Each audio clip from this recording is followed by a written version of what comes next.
All right, I know it's Christmas and you're spending time with your family, having a good time. I'm spending time with my family, but I thought I'd crash your party, give you something to think about, some coincidence. So I might as well introduce myself. I know many of you know who I am. Gene Ho was Donald Trump's personal campaign photographer and current editor-in-chief of George Magazine. But I'm here to give you a coincidence and something for you to talk about. Figure out this mystery that I have. All right, a lot of you guys know about this picture. You've seen this picture before. If you're not familiar, some of your friends will tell you all about it. Because in the middle of the picture, it's very strange because there's this one guy who's everyone else is in uniform, and this one guy is just sitting there or standing there with no uniform and just a shirt and a tie, suit and a tie. Okay, here's the crazy thing. So in the inauguration for Donald Trump, when he was inaugurated president, he gave his speech. He was sitting with his family, gave his speech, and as he was walking out, someone joined him to walk up the stairs with him. So there's no one else around him except for this one person. And what a coincidence. It's the same guy. I think it's the same guy. That guy, it's on video, met Donald Trump while he was walking and walked in after the speech with him. So, I don't know. Or Merry Christmas.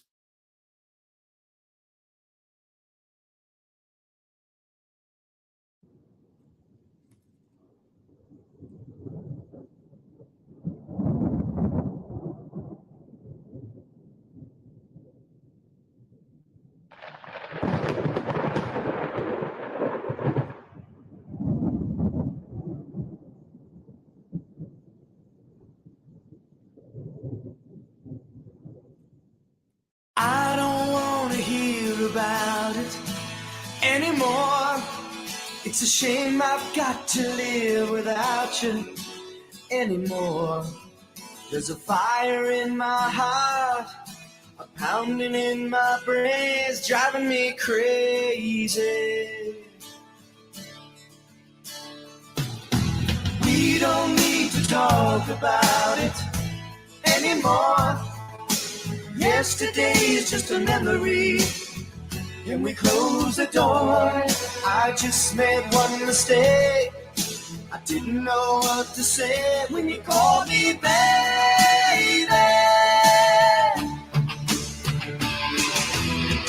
Don't say goodnight. Say you're gonna stay forever.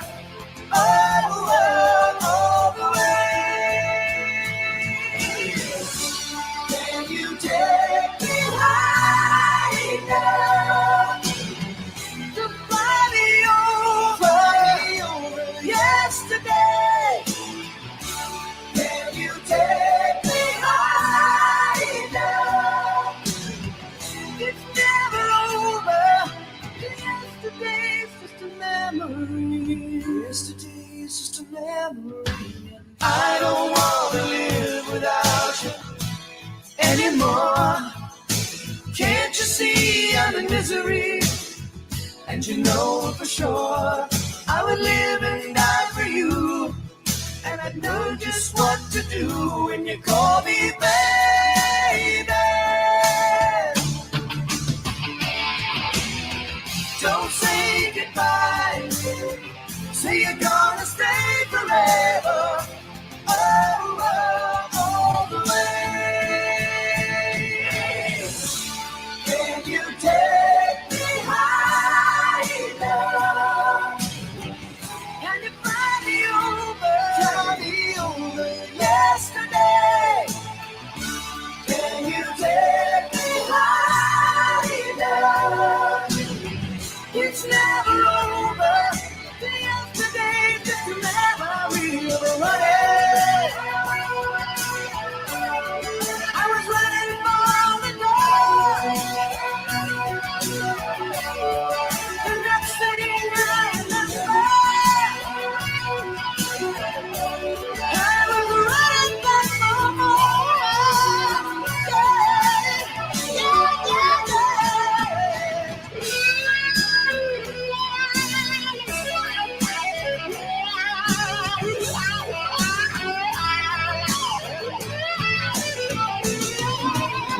Don't say goodbye.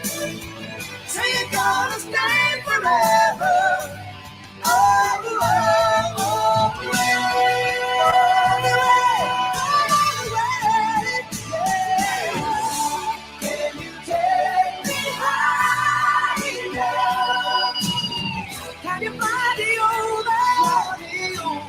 yesterday.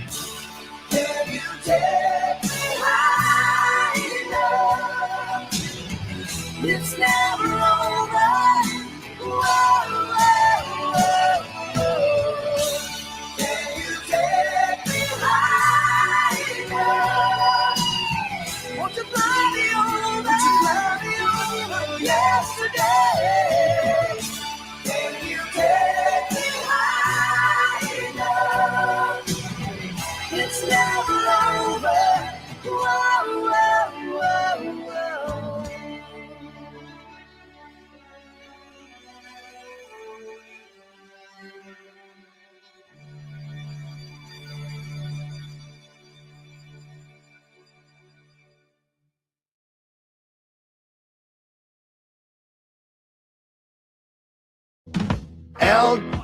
LGB. LGB. LGB. LGB. They say LGB everywhere I go. LGB. What it means, I don't know. LGB. Whatever it is. LGB. Kamala, help me, please. Please. Alrighty then. Thank you. LGB. That's let's go, Brandon. Right? LGB. This means let's go, Brandon. Go. LGB. Sounds like let's go, Brandon. I guess. LGB. All right. Let's go, Brandon. I am Cornholio. Chant LGB. Right wing and left wing. LGB. Go, you know the thing. LGB. If you don't sing that back, LGB. And you ain't black. LGB. let's go, Brandon. LGB. Let's go, Brandon. LGB. Let's go, Brandon. FJB. Let's go, Brandon. I'm Joe Biden, and I Forgot this. Greetings, my dear friends, and welcome to another episode of Reading Epic Threads. I'm your host, Patrick Gunnels, joining you from Houston, Texas, this December 26th, 2023 at 9:28 a.m. Central Standard Time. And I've got two features for you today. The first will be a relatively short actual thread. That's right. My show was originally named Reading Epic Threads because I would read Twitter threads that I meant for my friends to be able to read who would refuse to join Twitter and who wanted to know where I got my news. And that's how my channel began in the first place. And I will actually be reading a Twitter thread from Brian Cates, one of the original guys who started my channel in the first place. And he didn't know he was starting my channel, but he was one of the inspirations for my channel being started in the first place. And then we will be doing a piece entitled, Is the United States a Nation? From Badlands Media. The author is American Hypnotist. I don't believe I've ever read American Hypnotist before, so today will be the first time.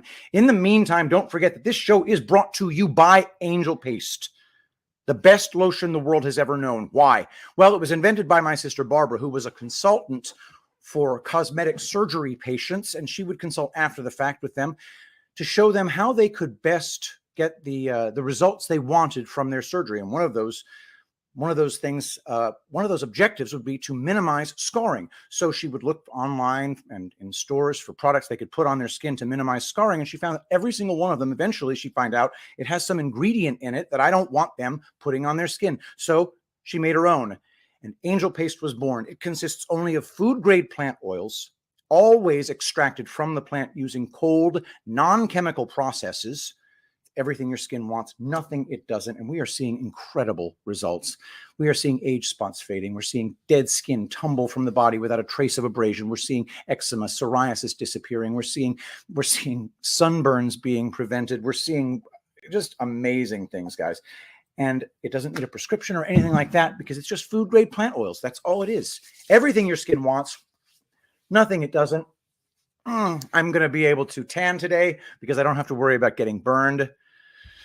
And that's a fact. Don't forget, guys, we're also going to be doing some Angel Paste sales at GART 3 in Irvine, California. So check that out. Cash you can pay cash and not pay shipping in Irvine, California. But we're doing a very cool special right now, okay? If you purchase any bottle of Angel Paste online between the 22nd of January and the 22nd of December and the 1st of January, Barbara and I are going to do a raffle for a gift box that contains all the products that no one's allowed to buy. And it's because we can't spin up large enough production to meet demand. So the Angel Paste Sugar Scrub, the Angel Paste Lip Balm, the Angel Paste Miracle Butter. Excuse me. The Angel Paste Miracle Butter. All of the products that we wish we could sell but just can't due to production limitations. So you will be getting one-off special made versions of these products. The lip balm is absolutely amazing.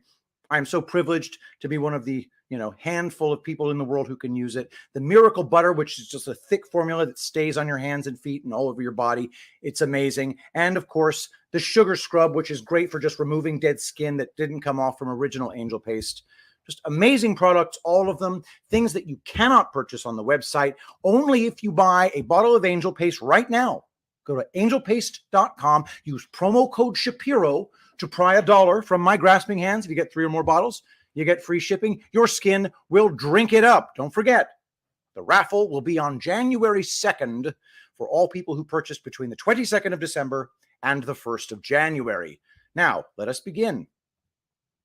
From Draw and Strike on Twitter, Brian Cates.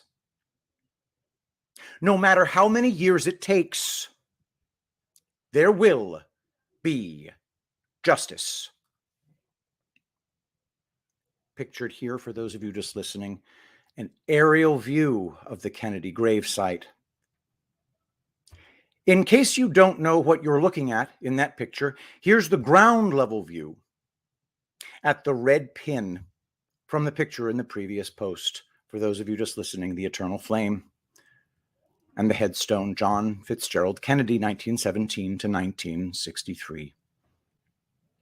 Now, you could say, if you really wanted to, that this is just a really amazing coincidence that the John F. Kennedy Memorial gravesite is laid out in a giant queue. It's perfectly fine if you do that. It's also perfectly fine if I posit a whole lot of shit you've been watching unfold for the last 40 years is an underground war between opposing sides, and one side only began revealing itself publicly quite recently.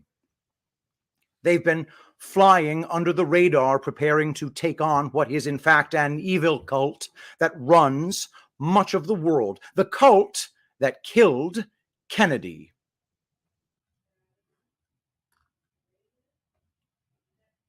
How is every one of their backups that was supposed to prevent us ever getting to where we are now defeated? Q drop number 354 of December 14th, 2017. Shall we play a game? Find the spiders and build the web, the map. Remember, they consider you to be the fly, the feeder specifically. Remember, they never thought she was going to lose. Therefore, they never thought investigations and or public interest into their criminal acts would be exposed/investigated. Therefore, they never thought they had anything to fear. Therefore, they openly showcased their symbolism. Therefore, they were sloppy. Hussein's last speech in Chicago, scandal-free. Why did he continually emphasize that phrase? As a backup, they infiltrated and controlled the narrative, the MSM. As a backup, they install only those on the team. As a backup, they blackmail those that aren't. As a backup, they defined conspiracy as crazy/mentally unstable, and label anything true as such. This works, given most of what they engage in is pure evil and simply unbelievable hard to swallow. The fix has always been in, no matter which party won the election. JFK, killed. Reagan, shot. This was always the promise made to those who played the game willingly or otherwise, i.e., they would never lose power. power of the three-letter agencies, power over the U.S. military, worldwide dominance to push against other nations and install like kind. These people are really stupid. Follow the husbands.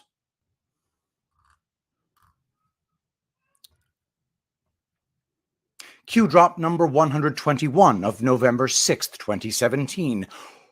Why were the acts that recently occurred in SA so critically important? What U.S. assets are in place in/near SA?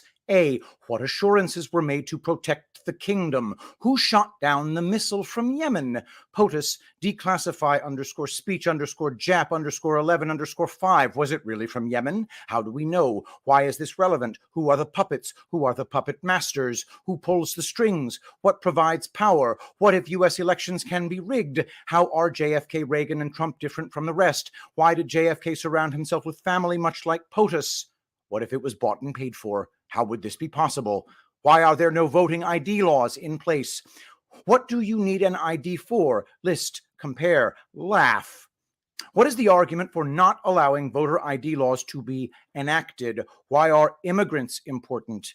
MB, votes, attacks. Why are illegals important? MS-13, votes, 187. Why is open border important? What did BO say on the campaign trail last year to illegals within the U.S.? What did BO encourage? Was this illegal? Who owns sizable shares in voter machine companies? Who decides what voter machines are used in elections? Why are some important counties still manually/hand counted? God save us. Q.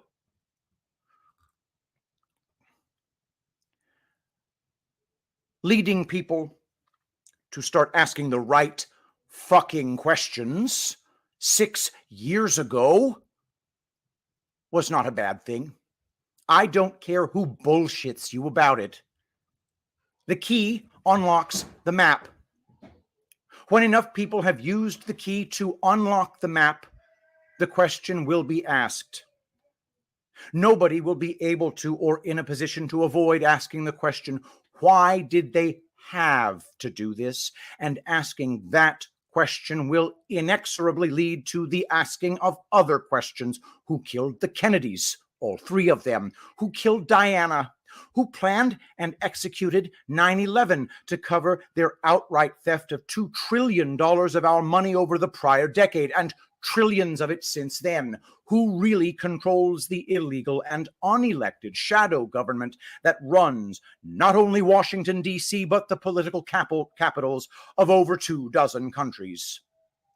Who repeatedly plans, launches, and successfully executes color revolutions around the world to ruthlessly expand their sphere of influence, domination, and control? Who has such a massive amount of illegal and unelected control of the three-letter agencies in D.C. that they could not only think about assassinating U.S. presidents and launching something like 9/11, they've actually done it and gotten away with it? When you begin asking these questions, you encounter what I refer to as the awful truth.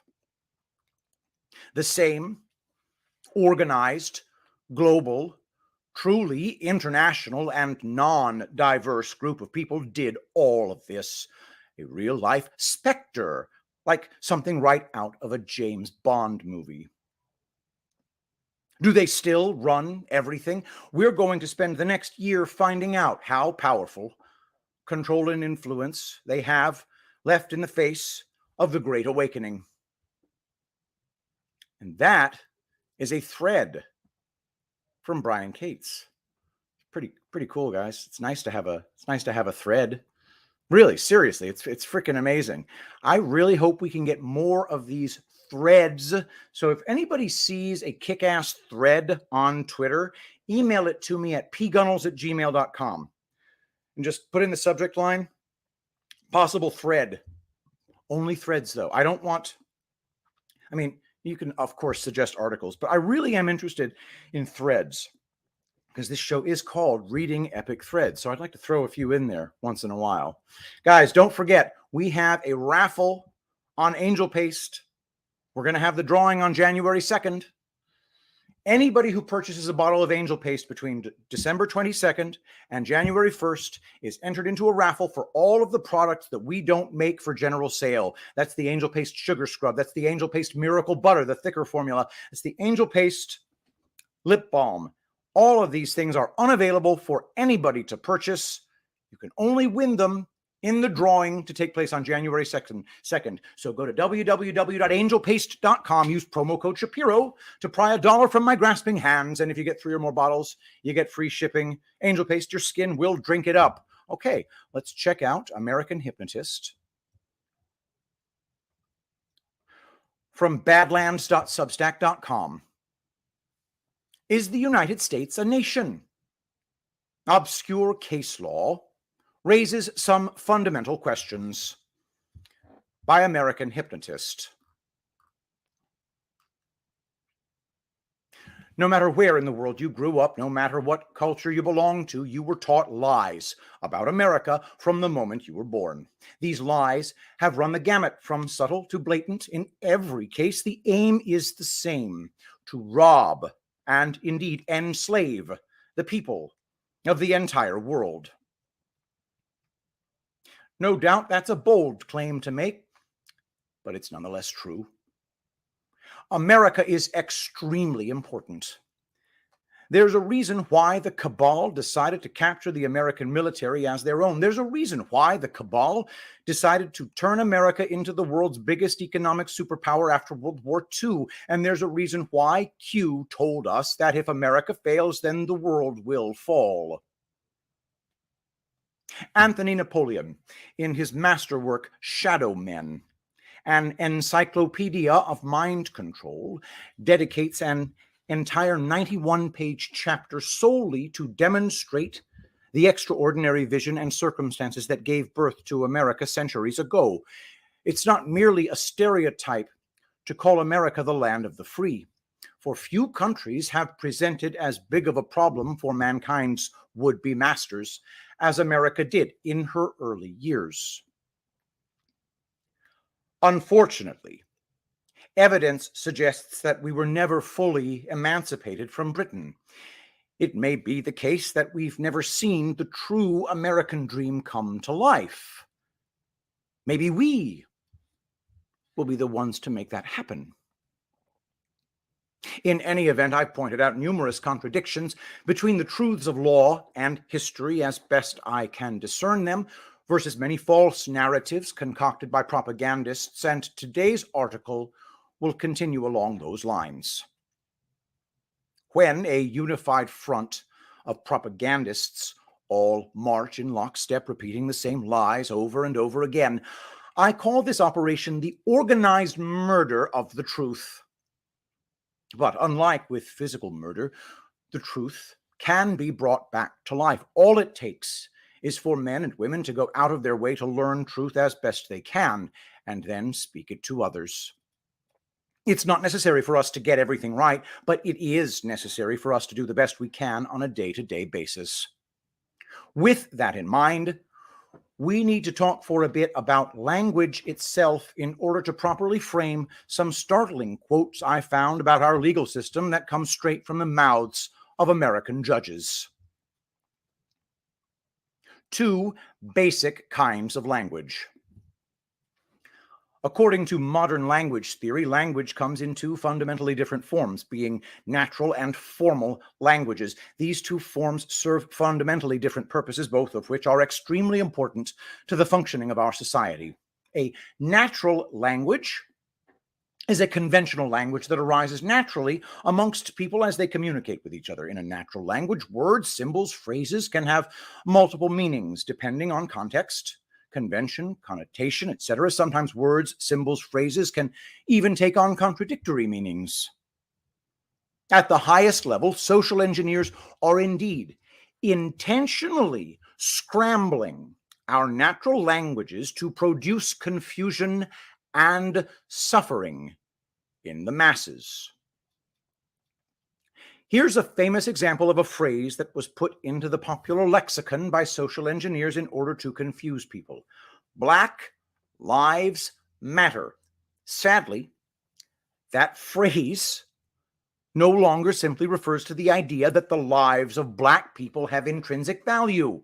Now, it's become synonymous with social justice activism. Consequently, if someone were to say that they don't support Black Lives Matter, it could at least be theoretically interpreted in two ways. Either they literally don't think that Black lives have intrinsic value, or they don't agree with the social justice activism that takes place under the BLM banner. I guarantee you that this was set up that way on purpose.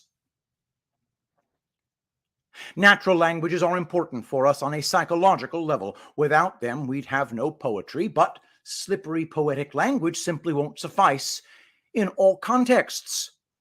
There are times when it's vital that words have a singular meaning to convey certain ideas and concepts with precision.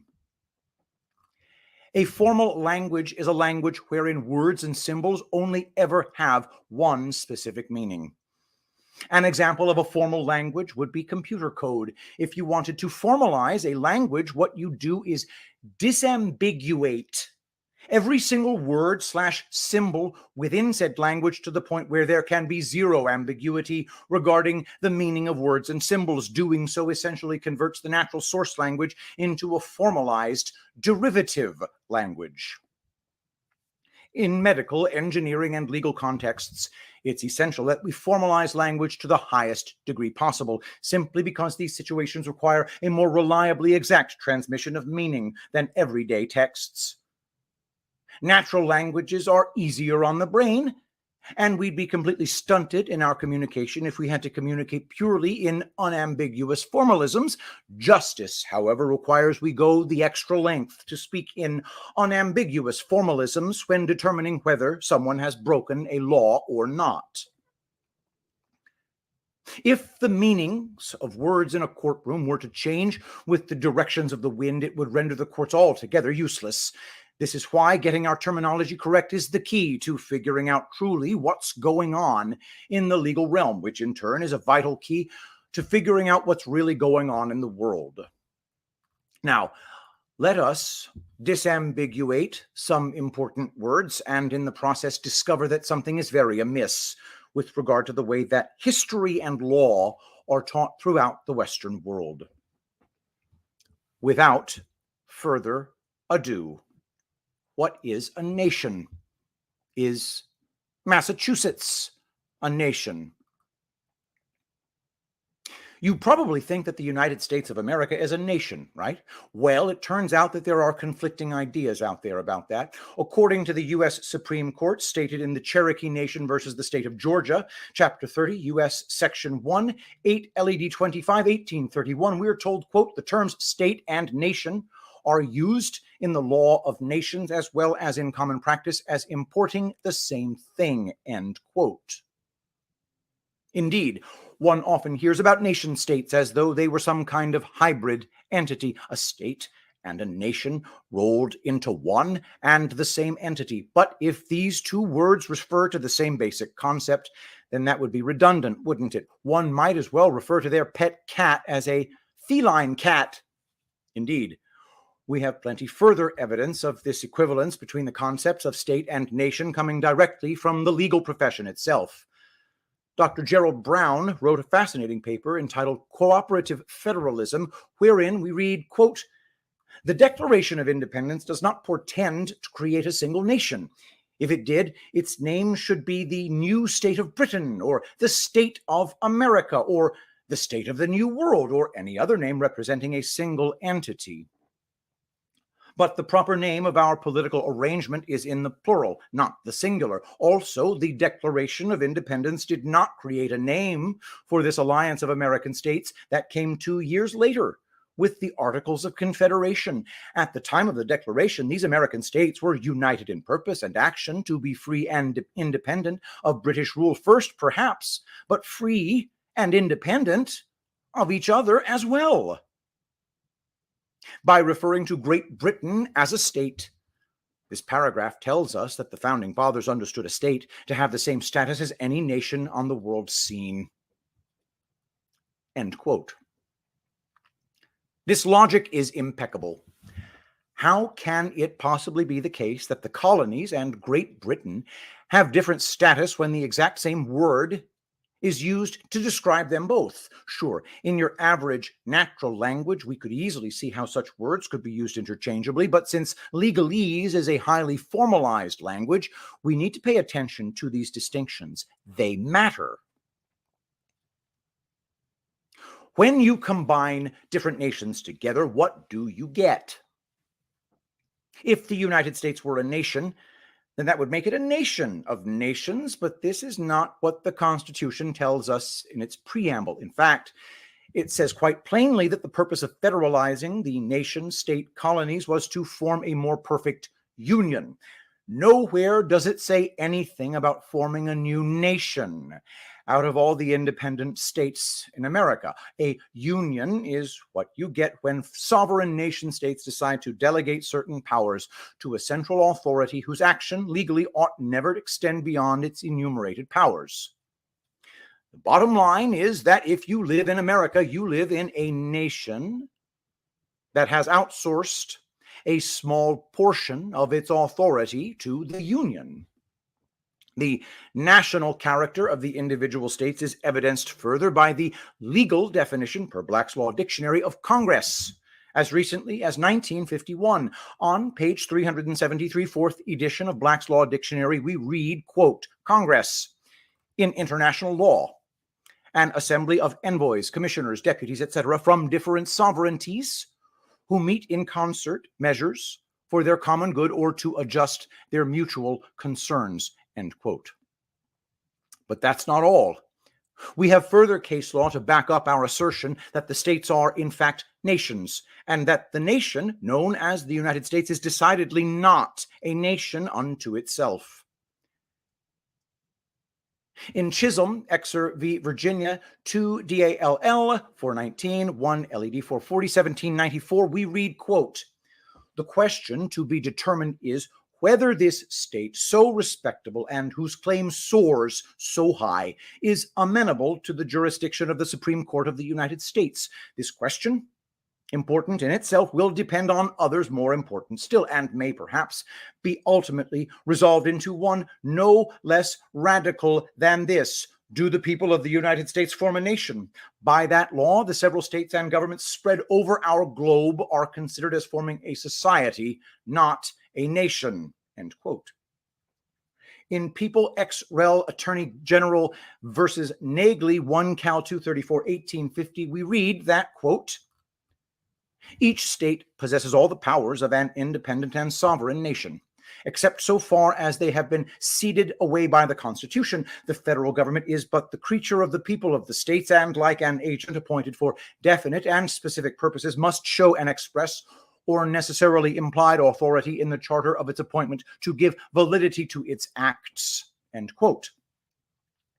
And lastly, Black's Law Dictionary, revised 4th edition from 1968, has the following to say about nations on page 1176, quote, a national government is a government of the people of a single state or nation united as a community by what is termed the social compact, and possessing complete and perfect supremacy over persons and things so far as they can be made the lawful objects of civil government. A federal government is distinguished from a national government by its being the government of a community of independent and sovereign states united by compact, end quote. Isn't it nothing short of incredible how little we know about our own quote-unquote government? Social engineers want to make sure people never figure out the true meaning of words because that would mean the jig is up for them. The popular myth taught in school that the United States is a democratic nation is utterly false, but the reality is that we live in a completely different system from that. But wait, things get even more confusing than that. Different forms of law require different words. It turns out that public international law and private international law treat the question of whether the states are foreign to each other entirely differently. In Robinson v. Norato, July 25, 1945, the Rhode Island Supreme Court had this to say about the matter, quote, In the sense of public international law, the several states of the Union are neither foreign to the United States, nor are they foreign to each other. But such is not the case in the field of private international law. End quote. So, what's going on here? Why would things be different depending on whether or not you're operating in the private or the public? I ask the question sincerely. I have my hunches, but I'm unwilling to state them out loud just yet. More research and preparation is required. For now, readers are encouraged to discuss these matters in the comment section below, as the readership here tends to be very well informed and insightful. I have no doubt that there are many people reading out there who can pick up from where I left off and provide such much insight as to why things are set up this way. Conclusion. Many months ago, I promised many of you to continue doing deep dives on the law and topics related thereto. Research into these fields remains ongoing. Stay tuned for more of these types of topics in the future. For now, instead of coming to a hasty, ill-considered conclusion to any of the above, I'd like to instead make a very general point about why this type of research is, I believe, vital for digital soldiers. Remember what we said about natural and formal languages? Both serve different necessary functions in our lives. Though legalese, technically speaking, is a natural language, it is formalized to the point where it essentially counts as a quasi-formal language unto itself. Definitions of words must be exacting in a courtroom or any other legal setting. Otherwise, it becomes impossible to govern in a sane or reliable way. Consider this metaphor. If the cells in your body could not communicate with each other properly, then your body would break down and you'd perish. The same principle applies at the societal level. Restoring America to greatness is very much like treating a patient with a dire illness. If you want to cure the patient, you must first correctly diagnose what ails the patient. The good news is, the more of us learn how to correctly diagnose the situation for what it is, the more quickly we may apply a viable cure. American Hypnotist signing off for now. And that is from badlands.substack.com.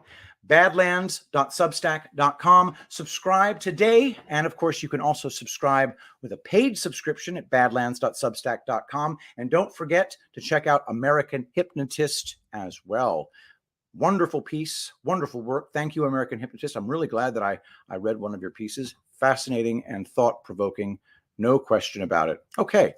Thank you, everybody, for watching. Don't forget about our raffle at angelpaste.com. If you purchase a bottle anytime between December 22nd and January 1st, the best lotion in the world will come straight to your door. But for every bottle that you purchase, you get a chance in a raffle to win a gift box that contains all the products that we do not currently sell, because production will not allow. They have to be made one-off. I'm talking about things like the Angel Paste Sugar Scrub, which we will be presenting someday in 2024.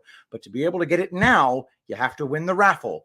If you want to get the Angel Paste Lip Balm, you have to win the raffle. And if you want to get the Angel Paste Miracle Butter, a product that I genuinely miss, you have to win the raffle. So go to angelpaste.com, buy your bottle today. Use promo code Shapiro to pry $1 from my grasping hands. And if you get 3 or more bottles, you get free shipping. Angel Paste, your skin will drink it up. Thank you, everybody, for watching. Thank you for attending this relatively short episode of Reading Epic Threads. I'm headed to the United States Post Office to drop off 2 full crates of Angel Paste to get them out in the mail to people who ordered over the Christmas weekend. Thank you, everybody, for your orders. Thanks for everything that you do to make this possible. Don't forget, hit the thumbs up button if you can. Really appreciate it when you do that. And subscribe on Rumble. I have been spot welded to 33,000 subscribers on Rumble for, 18 months now. It's freaking psychotic. Anyway, do hit follow, like, and subscribe. Do all that stuff. Let us pray. Saint Michael the Archangel, defend us in battle. Be our protection against the wickedness and snares of the devil. May God rebuke him, we humbly pray. And do thou, O Prince of the heavenly host, by the power of God, cast into hell Satan and all evil spirits who prowl about the world, seeking the ruin of souls. Amen. I love you all. Thank you so much for being here, and I will see you tomorrow. I will be the greatest president that God ever created.